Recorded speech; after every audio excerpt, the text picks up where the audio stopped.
ये जो रोती बिलखती एक माँ की तस्वीर आप देख रहे हैं ना, ये सिर्फ एक आंसू नहीं है, ये उस दर्द की आवाज है जिसे शब्दों में बयान करना मुश्किल है।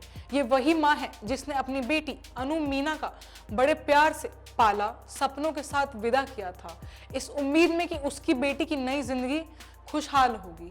लेकिन किसे पता था कि वही बेटी कुछ साल बाद एक तस्वीर बनकर घर लौटेगी।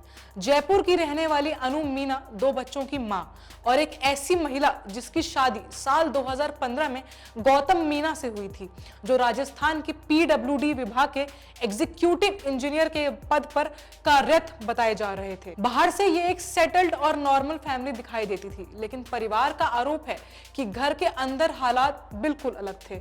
अनु मीना को लंबे समय से मानसिक और शारीरिक प्रताड़ना झेलनी पड़ रही थी, जिसमें दहेज को लेकर ताने, लगातार झगड़े और घरेलू तनाव जैसी बातें सामने आती हैं।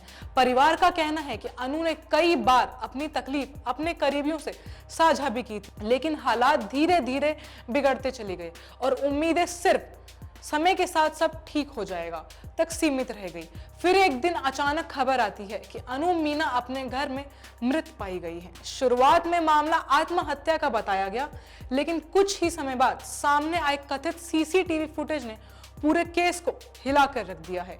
रिपोर्ट्स और वायरल वीडियो के दावे के अनुसार घर के अंदर तनावपूर्ण स्थिति और कथित हिंसा के दृश्य सामने आए हैं और यह भी कहा गया है कि यह पूरा घटनाक्रम बच्चों की मौजूदगी में हुआ था। सबसे दर्दनाक पहलू यही बताया जाता है कि बच्चे अपनी मां के साथ हो रहे तनाव और झगड़ों के गवाह बने हैं। और सबसे डरावनी बात यह है कि अनु मीना पहली अकेली बेटी नहीं है। हाल ही में टूषा शर्मा और दीपिका नागर जैसे केस भी सामने आए हैं, जिन्होंने पहले ही पूरे देश का ध्यान खींचा था। और अब ये नया मामला एक बार फिर वही सवाल खड़े कर रहा है, क्या शादी के बाद महिलाओं की सुरक्षा और मानसिक स्थिति को लेकर समाज और सिस्टम दोनों कहीं ना कहीं चूक रहे हैं। फिलहाल यह पूरा मामला घरेलू हिंसा, मानसिक प्रताड़ना और सुसाइड जैसे गंभीर एंगल्स पर जांच के दायरे में है।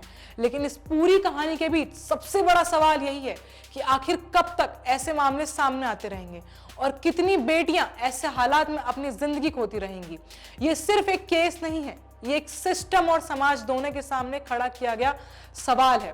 मैं साक्षी झा ऐसी ही देश विदेश की खबरों के लिए देखते रहें NBC भारत।